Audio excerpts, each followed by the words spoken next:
Government Gay, Alex Reynolds series, Book 1. Writer, Fred Hunter, St. Martin's Press, New York, 1997. Narrator, Eric Arst. Dedicated for Joan Edwards, who told me so. Chapter 5. We had made a fairly good-sized dent in the restoration of our happy home by the time Peter arrived home from work at 4:30. He strolled in casually with the early editions of the Sunday papers wrapped neatly in a plastic bag to protect his suit.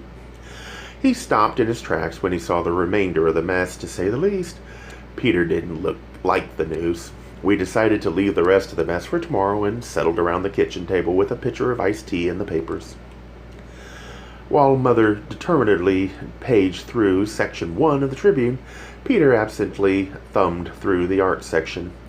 I took a little longer than usual to become engrossed in the sales circulars, which to me are the only reason to buy the Sunday paper in the first place.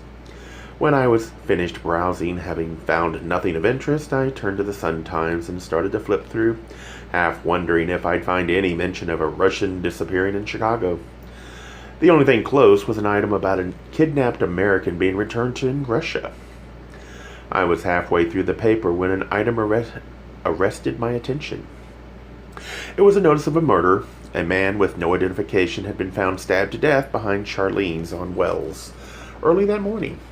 The description of the body, though sparse, was enough to convince me that it was the dough man. I let out a little shout. "What on earth?" said Mother, her attention drawn from the latest bleak economic forecast. "Here, here," I said, wildly tapping my index finger against the item in the paper. "That's the man at the bar. The one everybody's interested in. He's dead." Both Mother and Peter looked at the article. Peter shook his head and said, "How can you be sure from that? They hardly say anything about him." "It's him. It says there was no identification on him." "Come on, Alex." "It's him," I said noisily, closing the paper and smacking it down on the table. "I'm going to go there." "Where?" said Mother wearily. "To Charlene's, the scene of the crime. I'm going to talk to them over there and see if they know anything." "You most certainly are not," said Mother in her most imperious tone. She motioned to the remainder of the mess in the living room and said, "Look what's happened already. It's because of that I'm going to get involved. I think it's time we ask some questions." "We?" said Peter.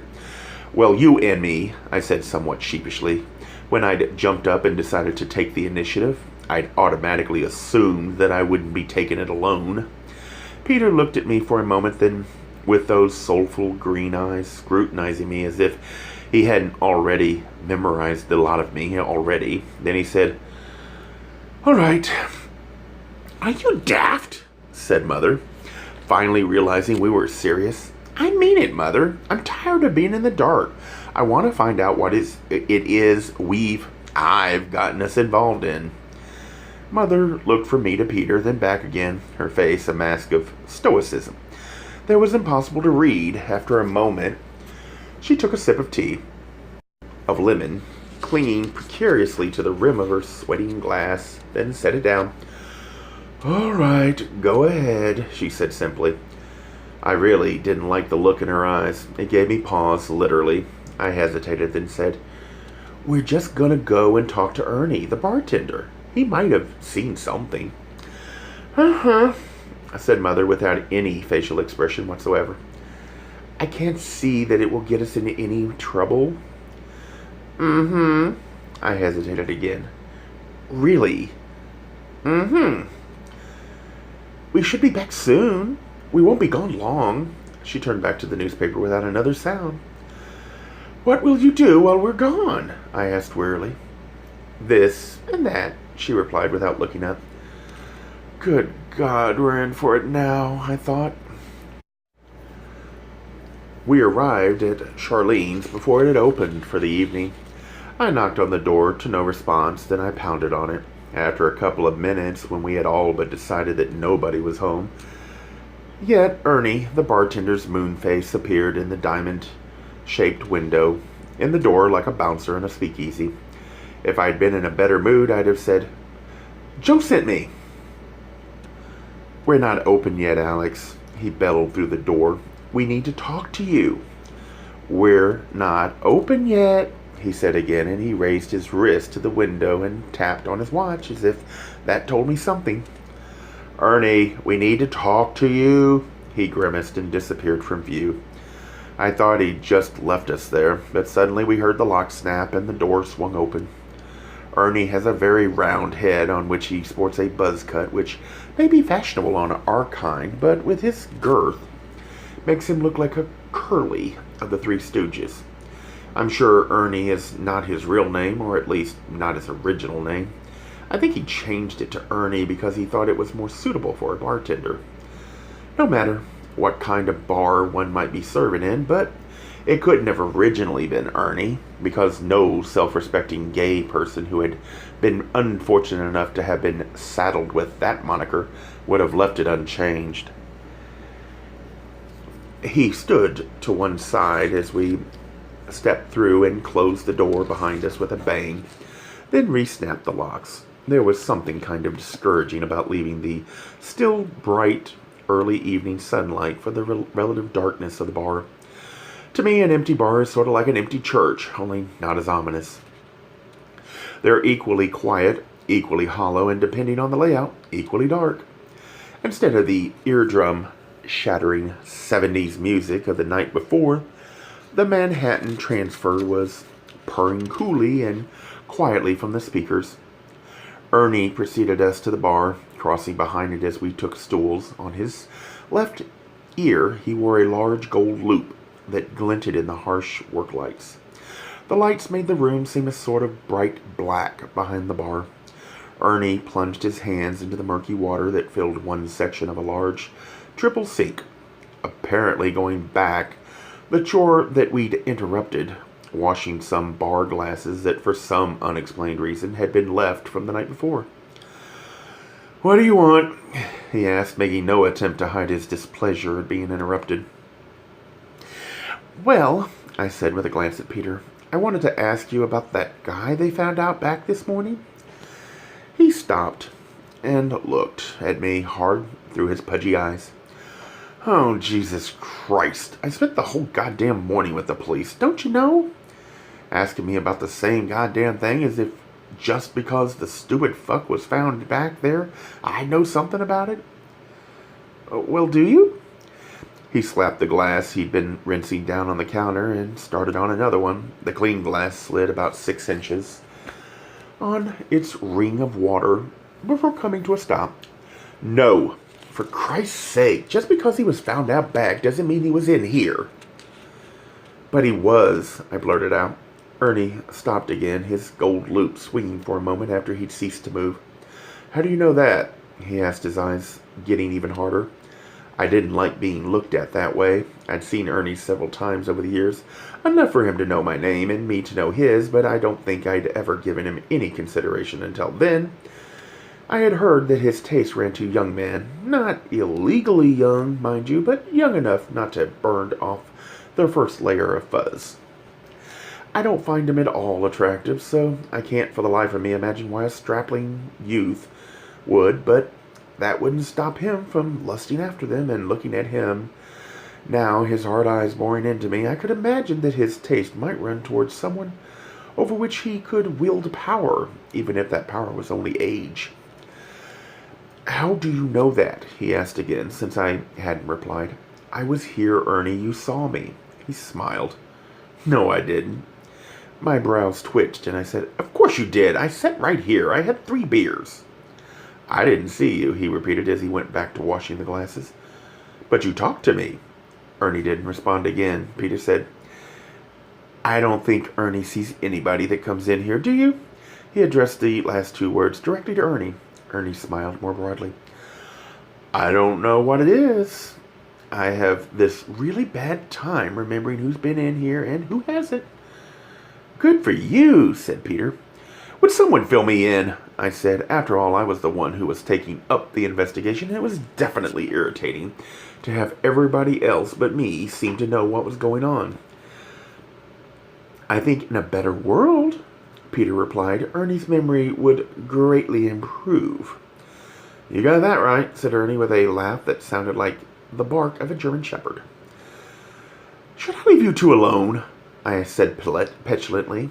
Ernie set the glass he was working on down in front of me, spread his hands apart and rested them on the bar, and leaned in toward me. "People don't come here asking questions about anyone or anything. People like the police or anyone else for that matter, and I feel my memory just slipping away. It's really a pile of shit that what you are and what I am can still be used against us in this world, but that's the way it is. Hopefully, please God, not the way it's always be. The police ask me who was in here at such and such time, and I tell them, 'Sorry, officer, I was blind at the time.' And, brother, you have no idea how bad it can be when somebody's found dead near your bar." I glanced at Peter, who was still smiling, but his expression had become one of admiration, and then I looked back at Ernie. After a momentary stare down, he went back to wiping the glasses. "But we need to know about this guy." "Why?" "Well," I looked to Peter for some help, but didn't see any. "We just do. We all need a lot of shit we ain't gonna get," he said. At last, Peter spoke up. "Ernie, we need to know because the authorities were asking us about him, and they didn't believe that we didn't know anything." "Ain't that a blip?" said Ernie with another barking laugh, "and I thought it was only me." "Look, you've known us for a long time. You know we're really in the fold. Can't you help us out?" "I've known your names for a long time." "Not the same thing as knowing." For a moment I thought he was making an indecent proposition, but as the conversation continued, I realized that he had simply been saying that under these circumstances we couldn't necessarily expect his trust. Peter cocked his head a little sideways and said, "So you can't tell us anything?" Ernie just shrugged. "And you couldn't tell the police anything?" "What do you think would happen to me if I suddenly started seeing things? They'd be here all the time, asking questions. I'd never get any peace, and neither would any of my customers." Here he looked at me, and it certainly helped my discomfiture. Then he looked back at Peter, and I sensed that there was something of a standoff going on between us all. At last, Ernie smiled broadly and shrugged. "But I think you guys are all right. I can tell you what the police don't know." "You can," I said, not quite sure what he meant or how he would know, but Peter seemed to be on top of things. He said, "Go on." "Well, the cops don't know the guy's name or anything about him, really. I guess that's why they were so hot on my trail. Like I would know something about him, like we're in some kind of secret brotherhood and we all know each other. Jesus, I couldn't help them with any of that." "Mm-hmm." He paused for effect and said very pointedly to Peter, "They also don't know that he talked to your friend here." Why the hell does everybody in the goddamn world think that that guy was talking to me? I said at the height of exasperation. Ernie leaned toward me over the bar again. "Probably because he was pointed in your direction and his lips were moving." I had a flash then about how I'd gotten involved. My mind went back to last night, and I suddenly realized that anyone looking on from a distance or even close up would have thought I was talking to Haycheck, but would have had no way of knowing what we were talking about. It didn't seem quite as idiotic to me now that nobody seemed to believe that the conversation was innocuous. Peter got confirmation for this when he looked at Ernie and said, "Did you hear what was said?" Ernie screwed up his face as if he thought Peter were nuts. "Are you kidding with all that noise?" We decided to hang around for a while and see if anyone showed up who had been there last night and had a better memory than Ernie, even though his faulty memory was becoming very endearing. I was beginning to think that if somebody hadn't killed Haycheck, I would have been tempted to do it myself. If he was indeed some sort of foreign agent or even just some moderately savvy person who was willing to pass information to the American government for a price, then he must have known that if he spoke to me at all, his pursuers would probably assume he'd been passing information to me. I had a growing certainty that he'd purposely gotten me involved to take the heat off himself. And it hadn't worked. He'd gotten killed anyway, and I was still involved. I was beginning to wish that he actually had told me something, at least, then perhaps I could have told those idiot agents, or whatever they were. Something had gotten them off my back. Then again, Once they had the information, they probably wouldn't need me alive. Ernie provided us with a pair of beers on the house, then turned off the work lights, turned on the bar lights, and started the bar music, which, once again, consisted of his hits from the 70s. ELO's Don't Bring Me Down, which seemed entirely appropriate under the circumstances, cascaded off the walls. It was half an hour before anyone else came into the bar. I didn't notice anyone I'd seen the night before. It made me wonder if everyone had gotten matched up Friday night and didn't need to return. It was a pleasant thought, but by 7 o'clock, the place was starting to get crowded. A little after 7, Joe and Sheila showed up. They're a pair of self-described aging lesbians we've known for years, though we don't see them all that often. Sheila is a waitress at a restaurant whose name I can never remember, and Joe owns an elegant casual clothing boutique for men and women.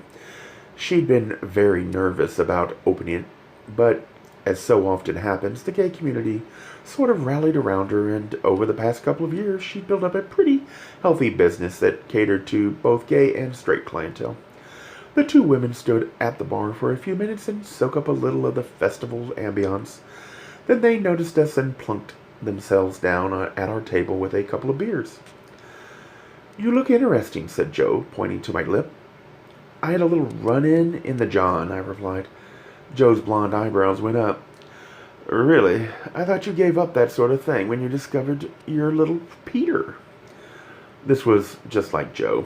She'd always been able to double back on her own entendre. "He just ran afoul of somebody," said Peter, "by accident." "Uh-huh," said Sheila, taking a large swig of her beer. We banded on for a while, generally catching up on all that had passed over the months. Since we'd last seen them at one point, there was a lull in the throbbing bass line that had been playing almost continually, and "Take My Breath Away" breathed out of the loudspeakers. Peter and I glanced at each other, and he took my hand, and we joined the crowd on the dance floor. I have to say, this was one of those moments when I felt very close to him, and in the midst of all these attractive young men who so desperately wanted to find Mr. Right, I became acutely aware of how fortunate I was. It was a little after 8, and I was feeling more than a little bilious after all the beer we'd had, when the door opened and I glanced up to see a face that I recognized. It belonged to the young man who had shown an inordinate interest in my shoes the night before. He was clad in a white shirt and white pants. Although I couldn't see his shoes, I was sure they were impeccable. He looked much more unsure of himself than he had when I last saw him. I glanced over at Peter and cocked my head toward the door. I was deciding on how I would approach the young man when he spotted me, and a look of panic came over his face. He bolted from the door. I was out of my seat in a flash, headed across the room and out the door after him. As I rushed away from the table, I could hear Joe saying, "Well, that was discreet." It was now dark outside, but in his very white get-up, it was easy to see him tearing south on Wells Street. I took off after him, and even though I had a few years on him, I found I was a better runner. Or maybe the situation was just starting to get to me, and adrenaline was providing the impetus I needed. I called to him to stop, and that I just wanted to talk to him. He ignored these requests. Finally, I caught up with him, and as we ran, I was just barely able to reach out and catch hold of his shirt. It was enough to jerk him back so that I could get a stronger hold on him and bring him to something of a halt. "Let me go!" he yelled. "What's the matter?" I said. "Let me go!" "Why did you run when you saw me?" "If you don't let me go, I'll start screaming." He was squirming in my grip enough to cause my wrist some pain and to twist his shirt into knots. As we struggled, I got a clear look at his face. Though his features were contorted with either fear or anger, I couldn't really tell which. It was evident that his face was badly bruised. It hadn't been that way last night. "What happened to you?" I said, trying to infuse my bewilderment with a tone of compassion. He stopped struggling, looking me straight in the eye, and said, You happened to me. Now let me the fuck go." My hand slid from his shirt and fell to my side, and at the first sign of release, he was off. He ran across the street, zigzagging through the heavy traffic, and disappeared. It was at this point that Peter caught up with me. Well, that was rather pathetic display, he said with a smile. Huh? You look like an oversexed chicken hawk. Oh, shut up, I said irritably. What was that all about? I don't know. All I know is he was in the bar last night, and Peter, he didn't have those bruises last night either. Well, Peter seemed to be turning this over in his mind before he spoke. Just because he got roughed up doesn't necessarily mean that there's some relation. He could have just picked up the wrong guy. Yes, there is. I asked him what happened, and he said, you happened to me. There was a pause, during which Peter looked off in the direction in which the young man had fled, as if he'd left a trail of exhaust. Let's go home. Before we left the area, Peter insisted on stopping back in the bar and saying goodbye to Joe and Sheila, and offering some kind of explanation for our actions. It was somebody Alex thought he knew. From high school, I chimed in. Uh-huh, said Joe, lifting the bottle of Heineken to her lips. He hadn't seen him in a long time and wanted to catch up. So it seems, said Joe with a smirk. It also seems his friend didn't want to be caught. Peter glanced at me, looking uncharacteristically unsure of himself, then said, well, yeah, as it turned out, it wasn't really his friend. Yeah, I said stupidly. I don't know who that guy was. I do, said Joe, her smirk growing so wide as she took a drink that I would have gladly shoved the bottle down her throat if she hadn't been such a close friend. Who is he? I said more anxiously than I should have. Really, Alex, right in front of your lover, said Sheila, laughing. Peter had regained his composure and took the reins. It's all right. Actually, we both want to know. How do you know him? I don't know him really, but he shops at my store now and then. The fact... Joe continued, gesturing toward the door as if the young man could still be viewed there. I think that shirt he was wearing was one of mine. Do you know his name? Sure, it's Jerry Lasker, I think. She scrunched her face up as if trying to remember something. No, I think I have the last name wrong. She rested her chin in her hand, furrowed her brow, and looked at Sheila. Was it Lasher? You're thinking of your days in the leather bars. Joe looked up at us and shook her head. His first name is Jerry. I can't remember the last name. It's something like Lasher or Lasker. It's important, said Peter. Joe thought for a minute, then brightened. Well, he charges things, so I may still have one of his slips. If you really need to know that badly. It is important, said Peter again, nodding his head as if it wouldn't be too much trouble. I'll check. We said our goodbyes to the girls, and Peter made a point of stopping to thank Ernie again. Then we left the bar. We arrived back home about 10 as we strolled up the front walk. I noticed that all the lights in the house seemed to be on, which didn't really strike me as odd. Mother didn't like being alone in a house with part of it darkened. But when we went in and I called out to her, my voice was met with dead silence. I tensed up immediately and put my hand on Peter's arm and could feel that he had also tensed noticeably. I called to Mother again, but there was no answer. Peter and I nodded at each other. Then he went upstairs, and I went on through the first floor. I checked the hall closets, although I don't know why I would expect to find her there in any case. The living room and dining area, resisting the temptation to open the cupboards. Then passed through the swinging door into the kitchen. She wasn't there, or in the pantry or breakfast nook, all of which you could take in from the center of the kitchen. I was in the process of screwing up my courage to look in the basement, in which I always expect to find a dead body, even when my mother's not missing, when Peter swung through the kitchen door. I was so startled that I clasped a hand to my heart and gasped audibly. When I saw it was Peter, I thanked God for my fairly good bladder control. Christ, you scared me. I didn't hear you coming. I was trying to be quiet, he said, knitting his eyebrows at me. Why the hell didn't you make any noise? I said, my momentary panic switching to anger. I could feel my face getting hot. I didn't want anybody to hear me. I'm your husband, I said with an irritating surety that I was becoming irrational. I get to hear you. I meant so nobody else could hear me, he replied calmly. I know what you meant. As soon as my heart stops pounding, we can go on. She wasn't upstairs. Nothing looked wrong. Obviously, she's not down here either. Did you check the basement? I hope that little twinge of fear I felt didn't read on my face. No, I was about to do that when you came in. I'll do it with you, he said, and we went over to the door, which was to the left of the stove. Just as I was reaching to turn the knob, we heard the front door open, and the sound of my mother's voice. We looked at each other in unison and almost burst out laughing with the relieved tension. But then we heard a male voice. I put my index finger to my lips and signaled to Peter. We both went to the kitchen door and cocked an ear to it. We could hear my mother happily chatting away.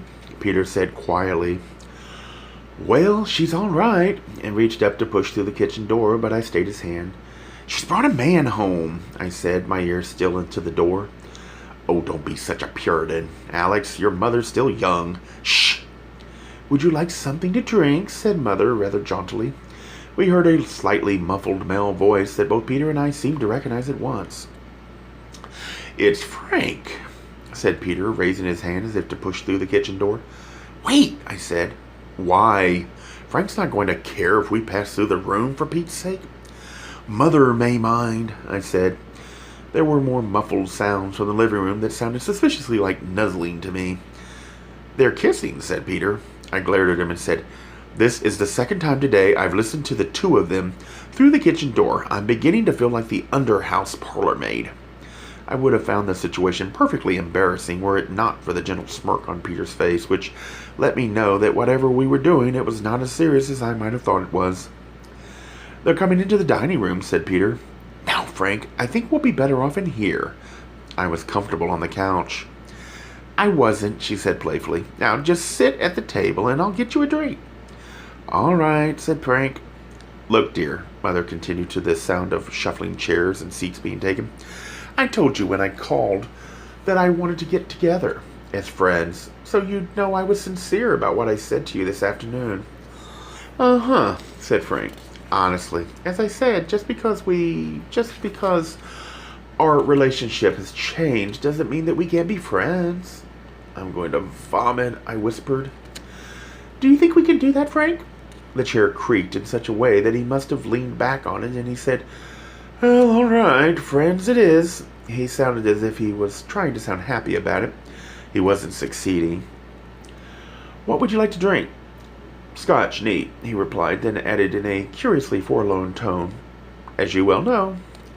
We heard the sounds of Mother retrieving a bottle and glass from the sideboard. The clink of glass against glass. As she did this, she said with the kind of nonchalance that the British normally reserve for full-blown farce, "You know, I read something very interesting in the paper this afternoon about a body being found last night."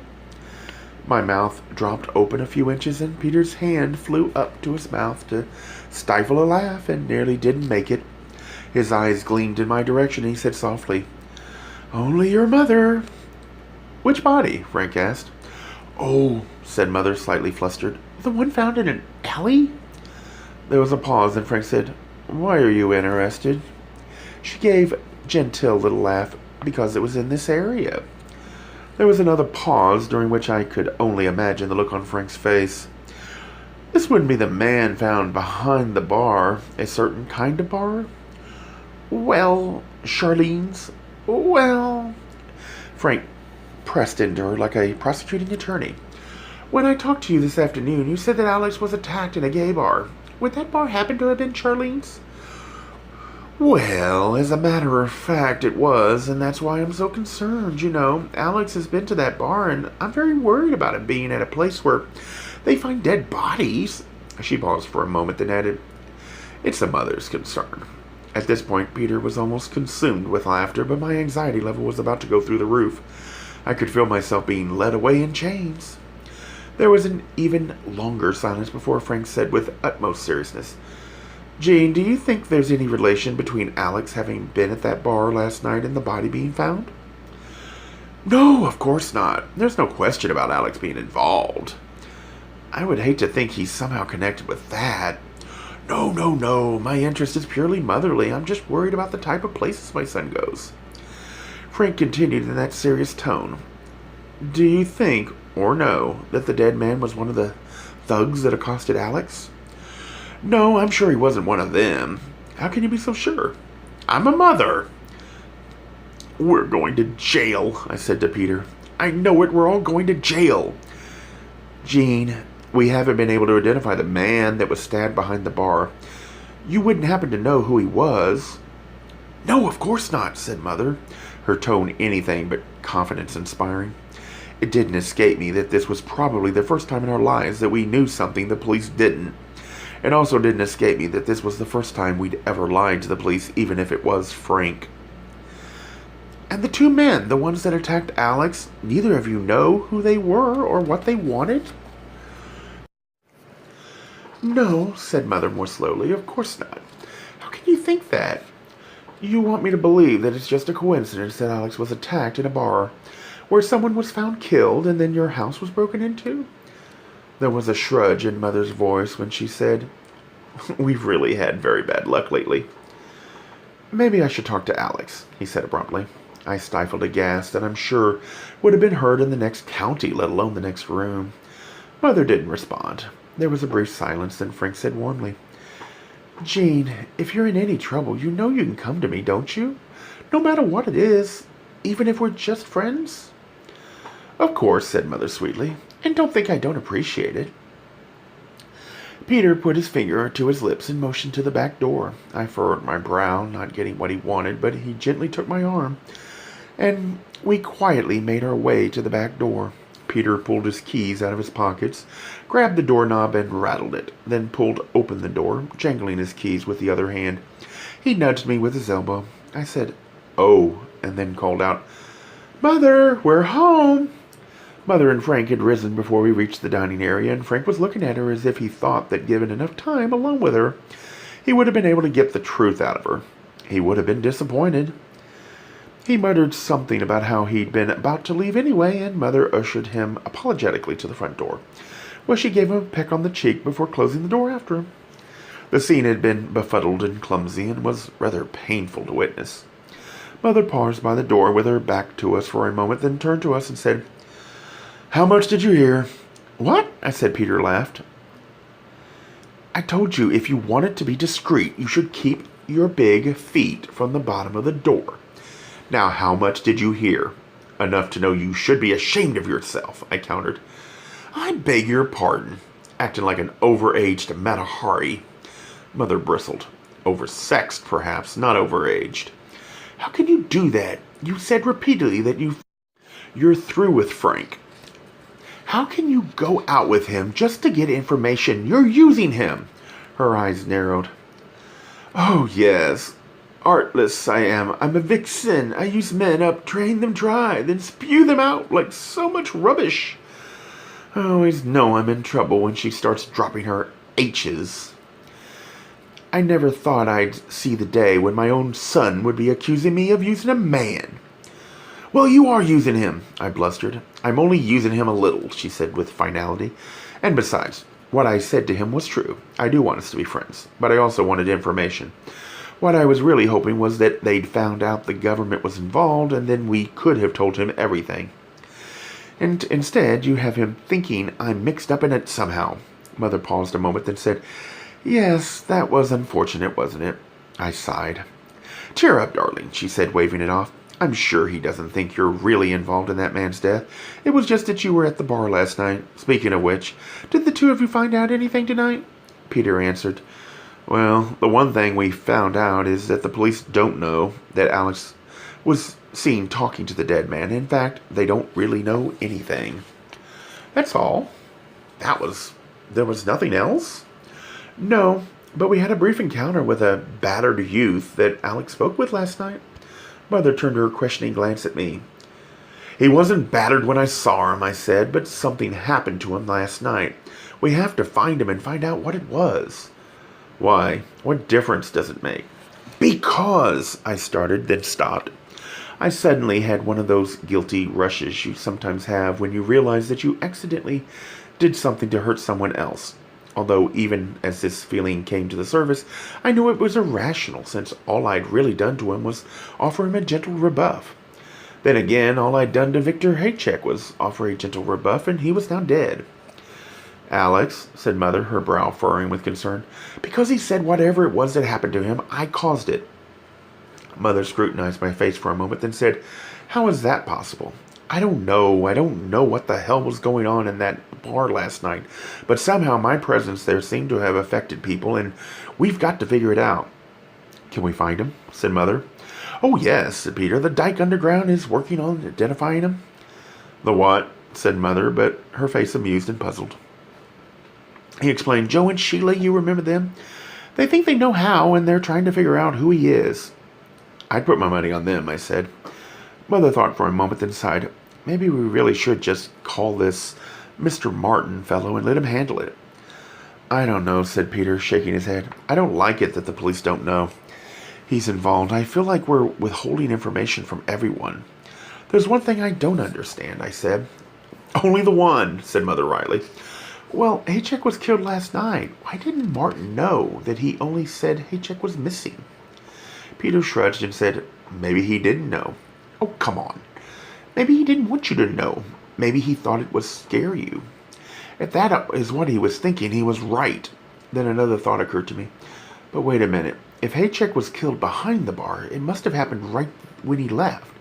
And he left at least, I think he left while I was there. So, said Peter. I took a deep breath and said, well, Martin was watching the front. That's how he got the number of the cab I caught, and those two guys took off after me. Yeah, said Peter again, not following. Peter, that's the three people we know about, Martin and the two Clay people. If they all went after me, then who killed Haycheck? Oh, God, said Mother. A Gay Mysteries audiobooks. I think it is easy to hate a label, but a face humanizes the word. So this effort is twofold. To offer comfort to those like myself that your world didn't end because you don't fit into the view of acceptable society on both sides. And in hopes of helping those with family that are LGBTQ, that it doesn't mean we are aliens from the child they once knew. Reassure them so they can maybe be supportive at the same time, being true to their values.